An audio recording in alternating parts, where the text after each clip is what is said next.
Je crois que je vais être obligée d'appeler le 15 pour Monsieur Le Fur parce qu'il tient des propos incohérents et je pense qu'il a dû prendre un coup de chaud avec la canicule. Il nous dit qu'il faut augmenter les capacités dans les usines d'équarrissage pour faire face à l'hécatombe qu'il y a dans les élevages en Bretagne.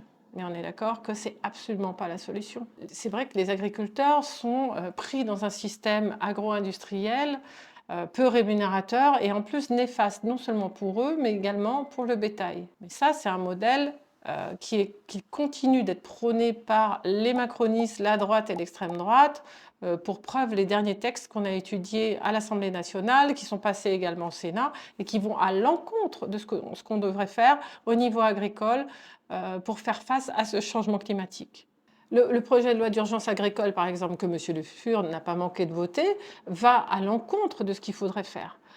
Il revient sur les captages d'eau, il favorise les méga-bassines, il favorise également l'extension des élevages, alors que c'est l'inverse qu'on devrait faire. Il faudrait au contraire aller plus vers un polyculture-élevage, où dans les fermes, on rétablit les haies, on rétablit les talus, les haies. Mais il faut voir les photos. D'ailleurs, on peut voir dans Paysans Bretons, regardez l'image, c'est un troupeau de vaches sous des arbres.